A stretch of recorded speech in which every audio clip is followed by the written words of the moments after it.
Have a good day, everyone. So I am May Palmero Tolentino, and I'm going to discuss to you about the 6 fundamental terms and concepts associated to the teaching and assessing of grammar. So first, let's talk about grammaring. Well, according to Larson Freeman, the ability to use grammar structures accurately, meaningfully, and appropriately. Grammaring is an important process in second language acquisition. It emphasizes grammar as a dynamic process rather than a system of rules. The purpose behind teaching grammar is no longer the transmission of knowledge. Rather, teaching grammar is now performed to enable students to use grammatical structures accurately, meaningfully, and appropriately, just like what I said earlier. And in the second one, let's talk about grammaticalizing.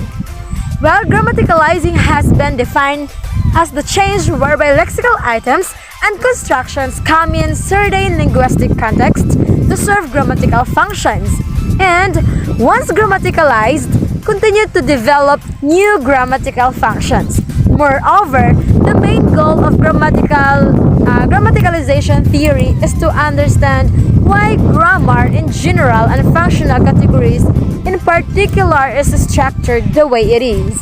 Typological generalizations and grammatical change provide a relevant tool for explaining structural properties of grammatical categories. The third one, let me share to you about the error correction versus feedback. Correcting student errors is necessary in order to help students to improve their skills. However, how one goes about correcting the errors and in what situations can make a significant difference in how the correction is received by the student.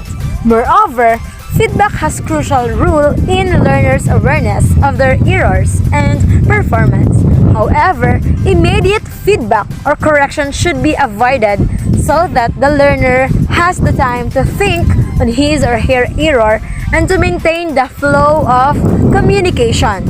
So, feedback should be given after the learner's performance. The fourth one, we have spoken versus written grammar. Spoken grammar is flexible in its word order. This is good news for language learners. It is much less strict than written. Moreover, written language is typically associated with language of books and explanatory prose such as is found in schools. Written language is formal, academic, and planned.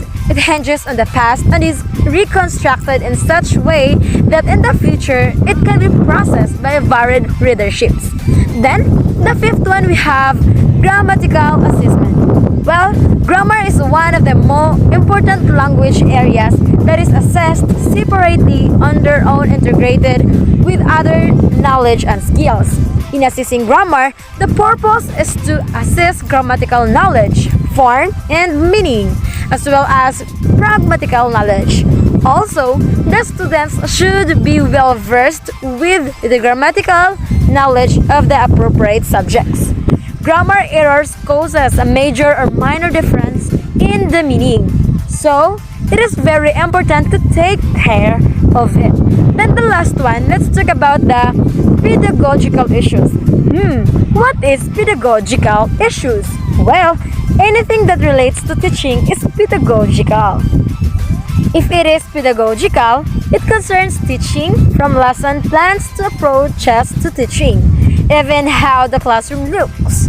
Moreover, in teaching grammar issue, the educator may lack of experience, expectations of the students, lack of facilities, negative perceptions on the teaching of grammar, and preparing grammar lessons. But of course, we have the strategies how to cope up pedagogical issues. Well, first we have lots of strategies. So these are the things I will share to you. Provide clear guidelines for participation and allow time for participation learning curve.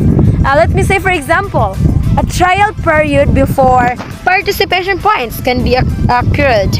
And then Provide specific and clear instructions about policies, grading, and all assignments both orally and in writing. And then, we also have be very explicit about your classroom practices, including expecting students to ask questions if they do not understand. Then, valuing differences in student experience and preparation. Then, we have be prepared for gaps in understanding and view them as opportunities for review, collaboration, and discussion. Then, to enhance participation, of course, ask all students to take a minute to write responses to questions asked in class. And then call for responses. Then we have use pairs so all students can talk about an idea. When you break into small groups, then utilize online tools to stimulate student exchange and many more. So that's all for now. See you in our next video. God bless everyone.